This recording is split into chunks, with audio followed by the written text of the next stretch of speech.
श्रीमद् भागवत महापुराण समस्त वेदों का सार है। इसकी रचना ब्रह्म ऋषि वेदव्यास जी द्वारा की गई है। इसके सुनने मात्र से ही व्यक्ति के समस्त पाप नष्ट हो जाते हैं। कलयुग में व्यक्ति के दुखों को दूर कर मोक्ष प्रदान करने का ये सबसे उत्तम साधन है। इसके 12 स्कंद, 335 अध्याय और 18,000 श्लोक हैं। इस चैनल के माध्यम से आप 335 अध्यायों का विस्तार से श्रवण कर पाएंगे। नमो भगवते वासुदेवाय। सच्चिदानंद स्वरूप भगवान श्री कृष्ण को हम नमस्कार करते हैं, जो जगत की उत्पत्ति, स्थिति और विनाश के हेतु तथा आध्यात्मिक, आधिदैविक और अधिभौतिक तीनों प्रकार के तापों का नाश करने वाले हैं। जिस समय श्री सुखदेव जी का यज्ञोपवीत संस्कार भी नहीं हुआ था तथा लौकिक वैदिक कर्मों के अनुष्ठान का अवसर भी नहीं आया था, तभी इतनी छोटी अवस्था में उन्हें अकेले ही संन्यास लेने के लिए घर से जाते देखकर उनके पिता व्यास जी विरह से कातर होकर पुकारने लगे, बेटा बेटा तुम कहाँ जा रहे हो। उस समय वृक्षों ने तन्मय होने के कारण उनकी ओर से उत्तर दिया था। ऐसे सर्वभूत हृदय स्वरूप श्री सुखदेव मुनि को मैं नमस्कार करता हूँ। एक बार भगवत कथा अमृत का रसास्वादन करने में कुशल मुनिवर शौनक जी ने नैमिषारण्य क्षेत्र में विराजमान महामती सूत जी को नमस्कार करके उनसे पूछा, सूत जी, आपका ज्ञान अज्ञान अंधकार को नष्ट करने के लिए करोड़ों सूर्य के समान है। आप हमारे कानों के लिए रसायन अमृत स्वरूप सार गर्भित कथा कहिए। भक्ति, ज्ञान और वैराग्य से प्राप्त होने वाले महान विवेक की वृद्धि किस प्रकार होती है तथा वैष्णव लोग किस तरह से इस माया मोह से अपना पीछा छुड़ाते हैं। इस घोर कलयुग में जीव प्रायः आसुरी स्वभाव के हो गए हैं। विविध क्लेशों से आक्रांत इन जीवों को शुद्ध बनाने का सर्वश्रेष्ठ उपाय बताइए। हे सूत जी, आप हमें कोई ऐसा शाश्वत साधन बताइए जो सबसे अधिक कल्याणकारी तथा पवित्र करने वालों से भी पवित्र हो, जो भगवान कृष्ण की प्राप्ति करा दे। चिंतामणि केवल लौकिक सुख दे सकती है और कल्प वृक्ष अधिक से अधिक स्वर्गीय संपत्ति दे सकता है, परंतु गुरुदेव प्रसन्न होकर भगवान का योगी दुर्लभ नित्य वैकुंठ धाम दे देते हैं। तब सूत जी बोले, शौनक जी, तुम्हारे हृदय में भगवान का प्रेम है, इसलिए मैं विचार कर तुम्हें संपूर्ण सिद्धांतों का निष्कर्ष सुनाता हूँ, जो जन्म मृत्यु के भय का नाश कर देता है, जो भक्ति के प्रवाह को बढ़ाता है और भगवान कृष्ण की प्रसन्नता का प्रधान कारण है। मैं तुम्हें वह साधन बताता हूँ, उसे सावधान होकर सुनो। श्री सुखदेव जी ने कलयुग में जीवों के काल रूपी सर्प के मुख का, ग्रास होने के त्रास का अत्यधिक नाश करने के लिए श्रीमद् भागवत शास्त्र का प्रवचन किया है। मन की शुद्धि के लिए इससे बढ़कर कोई साधन नहीं है। जब मनुष्य के जन्म जन्मांतर का पुण्य उदय होता है, तभी उसे इस भगवत शास्त्र की प्राप्ति होती है। जब सुखदेव जी राजा परीक्षित को ये कथा सुनाने के लिए सभा में विराजमान हुए, तब देवता लोग उनके पास अमृत का कलश लेके आए। देवता अपना काम बनाने में बड़े खुशी होते हैं, अतः यहाँ भी सबने सुखदेव मुनि को नमस्कार करके कहा, आप ये अमृत कलश लेकर बदले में हमें कथा अमृत का दान दीजिए। इस प्रकार परस्पर विनिमय अर्थात अदला बदली हो जाने पर राजा परीक्षित अमृत का पान करेंगे और हम श्रीमद् भागवत स्वरूप अमृत का पान करेंगे। इस संसार में कहाँ कांच और कहाँ महामूल्य मणि तथा कहाँ सुधा और कहाँ कथा। ऐसा सोचकर श्री सुखदेव जी ने उस समय देवताओं की हंसी उड़ा दी तथा उन्हें भक्ति शून्य जानकर कथा अमृत का दान नहीं किया। इस प्रकार ये श्रीमद् भागवत की कथा देवताओं को भी दुर्लभ है। पूर्व काल में श्रीमद् भागवत के श्रवण से ही राजा परीक्षित की मुक्ति देखकर ब्रह्मा जी को बड़ा आश्चर्य हुआ था। उन्होंने सत्यलोक में तराजू बांधकर सब साधनों को तोला। अन्य सभी साधन तोल में हल्के पड़ गए। अपने महत्व के कारण भगवत ही सबसे भारी रहा। ये देखकर सभी ऋषियों को बड़ा विस्मय हुआ। उन्होंने कलयुग में इस भगवत रूप भागवत शास्त्र को ही पढ़ने सुनने से तत्काल मोक्ष देने वाला निश्चय किया। सप्ताह विधि से श्रवण करने पर यह निश्चय ही भक्ति प्रदान करता है। पूर्व काल में इसे दयापरायण सनकादि ने देवर्षि नारद को सुनाया था। यद्यपि देवर्षि नारद ने पहले ब्रह्मा जी के मुख से इसे श्रवण किया था, तथापि सप्ताह श्रवण की विधि तो उन्हें सनकादि ने ही बताई थी। तब शौनक जी ने पूछा, हे सूत जी, संसारिक प्रपंच से मुक्त एवं विचरणशील नारद जी का सनकादि के साथ संयोग कहाँ हुआ और विधि विधान के श्रवण में उनकी प्रीति कैसे हुई? सूत जी ने कहा, अब मैं तुम्हें वह भक्तिपूर्ण कथानक सुनाता हूँ जो श्री सुखदेव जी ने मुझे अपना अनन्य शिष्य जानकर एकांत में सुनाया था। एक दिन विशालापुरी में चारों निर्मल ऋषि सत्संग के लिए आए। वहां उन्होंने नारद जी को देखा। सनकादि ने पूछा, ब्राह्मण, आपका मुख उदास क्यों हो रहा है? आप चिंतातुर कैसे हैं? इतनी जल्दी जल्दी आप कहाँ जा रहे हैं और आपका आगमन कहाँ से हो रहा है? इस समय तो आप उस पुरुष के समान व्याकुल जान पड़ते हैं जिसका सारा धन लुट गया हो। आप जैसे आसक्ति रहित पुरुषों के लिए ये उचित नहीं है, इसका कारण बताइए। तब नारद जी ने कहा, मैं सर्वोत्तम लोक समझकर पृथ्वी पर आया था। यहाँ पुष्कर, प्रयाग, काशी, गोदावरी, हरिद्वार, कुरुक्षेत्र, श्रीरंग और सेतुबंध आदि कई तीर्थों में इधर उधर विचरता रहा, किंतु मुझे कहीं भी मन को संतोष देने वाली शांति नहीं मिली। इस समय अधर्म के सहायक कलयुग ने सारी पृथ्वी को पीड़ित कर रखा है। अब यहाँ सत्य, तप, शौच, दया, दान आदि कुछ भी नहीं है। बेचारे जीव केवल अपना पेट पालने में लगे हैं।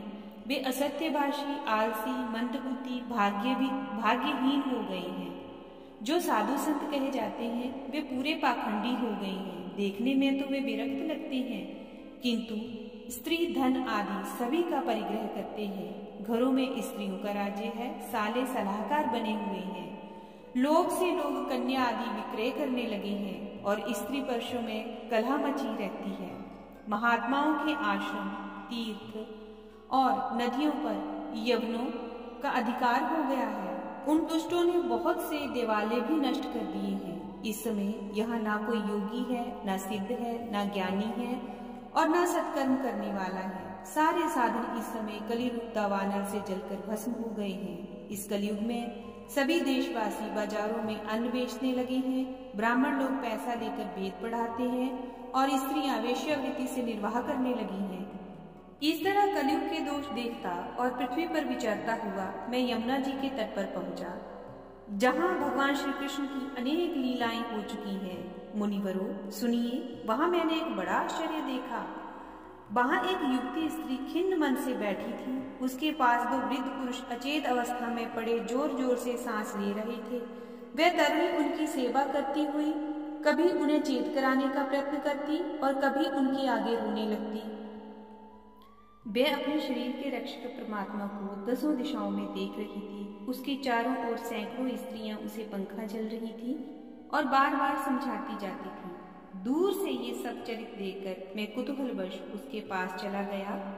मुझे देखकर वह युवती खड़ी हो गई और बड़ी व्याकुल होकर कहने लगी, अजी महात्मा जी, क्षण भर ठहर जाइए और मेरी चिंता को भी नष्ट कर दीजिए।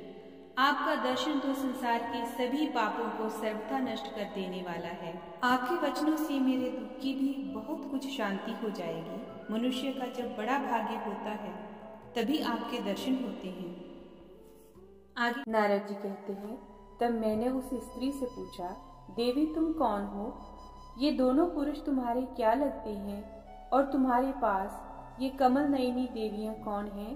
तुम हमें विस्तार से अपने दुख का कारण बताओ। युवती ने कहा, मेरा नाम भक्ति है। ये ज्ञान और वैराग्य नाम के मेरे पुत्र हैं। समय के फेर से ही ऐसे जर्जर हो गए हैं। ये देवियां गंगा जी आदि नदियां हैं। ये सब मेरी सेवा करने के लिए ही आई हैं। इस प्रकार साक्षात देवियों द्वारा सेवित होने पर भी मुझे सुख शांति नहीं है। हे तपोधन, आप ध्यान देकर मेरा वृतांत सुनिए। मेरी कथा वैसे तो प्रसिद्ध है, फिर भी उसे सुनकर आप मुझे शांति प्रदान कीजिए। मैं द्रविड़ देश में उत्पन्न हुई, कर्नाटक में बड़ी हुई, कहीं कहीं महाराष्ट्र में सम्मानित हुई, किंतु गुजरात में मुझको बुढ़ापे ने आ घेरा। वहां घोर कलयुग के प्रभाव से पाखंडियों ने मुझे अंग भंग कर दिया। चिरकाल तक ये अवस्था रहने के कारण मैं अपने पुत्रों के साथ दुर्बल और निस्तेज हो गई। लेकिन अब जब से मैं वृंदावन आई, तब से पुनः परम सुंदरी रूपवती नवयुक्ति हो गई। किंतु सामने पड़े ये दोनों मेरे पुत्र थके मांदे दुखी हो रहे हैं। अब मैं ये स्थान छोड़कर कहीं और जाना चाहती हूँ। ये दोनों बूढ़े हो गए हैं, इसी दुख से मैं दुखी हूँ। मैं तरुणी क्यों और मेरे ये दोनों पुत्र बूढ़े क्यों? हम तीनों साथ साथ रहने वाले हैं, फिर ये विपरीतता क्यों? होना तो ये चाहिए कि माता बूढ़ी और पुत्र तरुण। इसी से मैं आश्चर्यचकित हूँ, अपनी इस अवस्था पर शोक करती रहती हूँ। हे देव ऋषि, आप परम बुद्धिमान एवं योग निधि हैं। इसका क्या कारण हो सकता है, कृपया बताइए। तब नारद जी बोले, देवी, मैं अपनी ज्ञान दृष्टि से तुम्हारे संपूर्ण दुख का कारण देखता हूँ। तुम्हें विषाद नहीं करना चाहिए, श्री हरि तुम्हारा कल्याण करेंगे। सूत जी कहते हैं, नारद जी ने क्षण में ही उसके दुख का कारण जानकर कहा, देवी सावधान होकर सुनो, ये दारुण कलयुग है। इसी से इस समय सदाचार, योग मार्ग और तप आदि सभी लुप्त हो गए हैं। लोग शठता और दुष्कर्मों में लगकर अघासुर बन रहे हैं। संसार में जहाँ देखो वहीं सत्पुरुष दुखी हैं और दुष्ट सुखी हो रहे हैं। इस समय जिस बुद्धिमान पुरुष का धैर्य बना रहे, वही बड़ा ज्ञानी या पंडित है।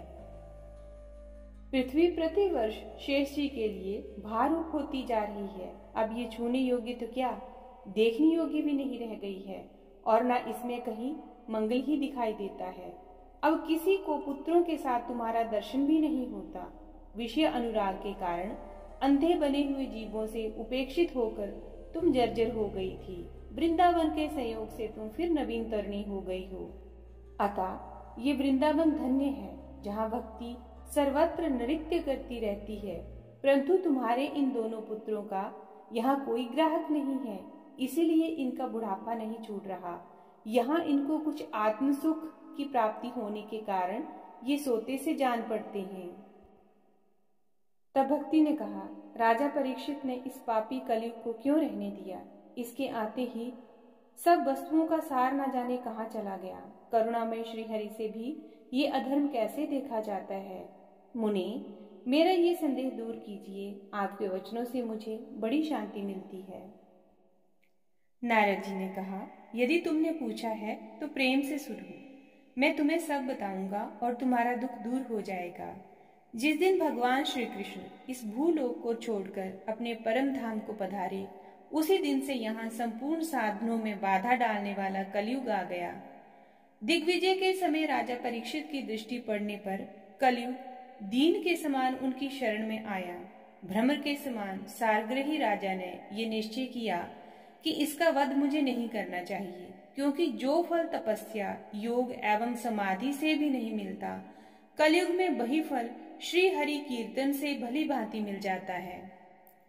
इस प्रकार सारहीन होने पर भी उसे इस एक ही दृष्टि से सारयुक्त देखकर उन्होंने कलयुग में उत्पन्न होने वाले जीवों के सुख के लिए ही इसे रहने दिया था। इस समय लोगों के कुकर्म में प्रवृत्त होने के कारण सभी वस्तुओं का सार निकल गया है और पृथ्वी के सारे पदार्थ बीजहीन भूसे के समान हो गए हैं। ब्राह्मण केवल लोभ के कारण घर घर में भागवत की कथा सुनाते हैं, इसलिए कथा का सार चला गया।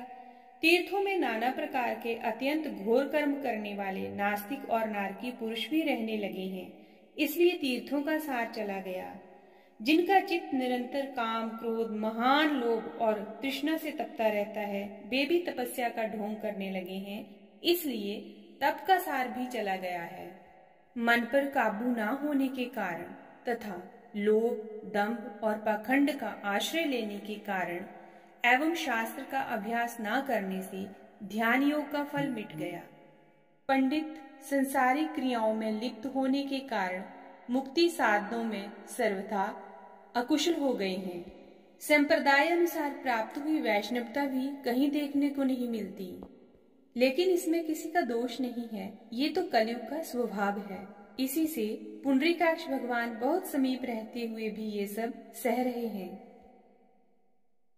सूत जी कहते हैं, शौनक जी, इस प्रकार देवऋषि नारद के वचन सुनकर भक्ति को बड़ा आश्चर्य हुआ।